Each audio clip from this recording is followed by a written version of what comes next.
అమెరికాలో చదువుకొని వచ్చాడు, ఎంఏ చేశాడు, డిలాయిట్లో జాబ్ చేసి వచ్చాడు. అసలు అమాయకంగా ఎటువంటి తప్పు చేయనటువంటి మా కుటుంబాన్ని నా మీద కక్ష ఉంటే ఉండొచ్చు చంద్రబాబు నాయుడు గారికి, నా మీద కక్ష ఉంటే ఉండొచ్చు లోకేష్కి. ఎగిరిగోల్డ్ ఏంటి బాబు, ఎగిరిగోల్డ్ ఆస్తులు ఆల్రెడీ అటాచ్మెంట్లో ఉన్నాయి. మొట్టమొదటిసారిగా నేను మీడియా ముందు మాట్లాడుతూ ఉన్నా. మొట్టమొదటిసారిగా ప్రభుత్వం అధికారంలోకి వచ్చిన తర్వాత మొట్టమొదటిసారిగా మీడియా ముందు ప్రభుత్వం ఏదైనా మంచి చేస్తే మంచి చెప్దామని చెప్పి అనుకున్నాం. కానీ ఈరోజు ఎగ్రిగోల్డ్ భూములు ఏంటి, ఆల్రెడీ అటాచ్మెంట్లో ఉన్న భూముల్ని ఎవరన్నా కొంటారా? అటాచ్మెంట్లో ఉన్న భూములు అది కూడా 2300 గజాల భూమి.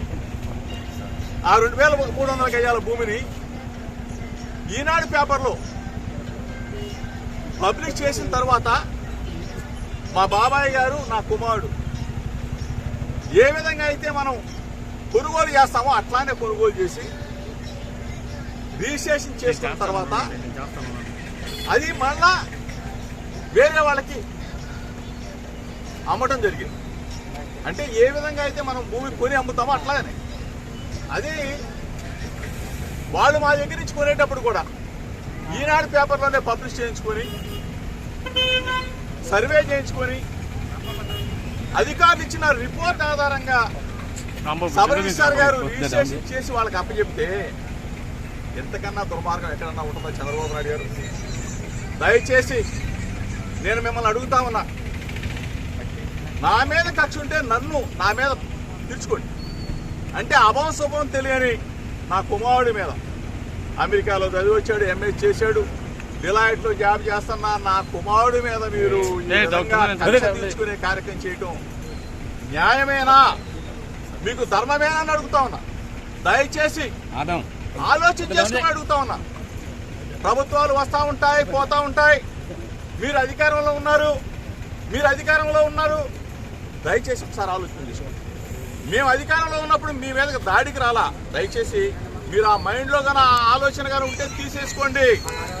ఆనాటి ముఖ్యమంత్రి జగన్మోహన్ రెడ్డి గారి మీద అయ్యన్న పాత్రుడు గారు చేసిన విమర్శల్ని నానా బూతులు తిట్టిన తర్వాత మీ ఇంటికి వచ్చి ఒక పెద్ద మనిషికి నిరసన తెలియజేయడానికి వచ్చాను తప్ప మీకు చెప్తే ఈ వ్యవస్థని మారుస్తారేమో, 40 సంవత్సరాల చరిత్ర ఉన్న రాజకీయ అనుభవం ఉన్న చంద్రబాబు నాయుడు గారు ఒక మంచి చేస్తారేమో, ఒక మంచి ఉద్దేశంతో రాజకీయాలను తీసుకొస్తారేమో అని చెప్పేసి మేము ఆలోచన చేశాం. కానీ దయచేసి ఇటువంటి మార్గాలకి ఒడి కట్టవద్దు చంద్రబాబు నాయుడు గారు. ఇప్పుడు రాజకీయంగా మా మీద కక్ష తీసుకోవచ్చు, రెడ్ బుక్ రాజ్యాంగాన్ని మీరు తీసుకురావచ్చు, మీరు అమలు సూపర్ 6 మీద ఆలోచన చేయండి. ఆ సూపర్ 6 అమలు చేస్తే అందరూ కూడా ఆనందంగా ఉంటారు. అంతేగాని డైవర్షన్ పాలిటిక్స్ చేస్తూ అభం శుభం తెలియని పిల్లల మీద ఏంటి సార్ ఇది? దయచేసి మీకు కూడా పిల్లలు ఉన్నారు, నీకు కూడా పిల్లవాడు ఉన్నాడు. మీ ఇంటికి మా ఇల్లు ఎంత దూరమో మా ఇంటికి మీరు కూడా అంతే దూరం. దయచేసి తెలుగుదేశం పార్టీ యావత్తుకు చెప్తా ఉన్నా, ఒక బలహీన వర్గాల వ్యక్తి జోగి రమేష్ కృష్ణా జిల్లాలో అంచెలంచెలుగా ఎదిగాడు. ఒక బలహీన వర్గాల వాడు, ఒక గౌడ కులస్తుడు ఎదిగితే హర్షించాల్సింది పోయి మీరు మా మీద కక్ష కట్టి మమ్మల్ని జైలు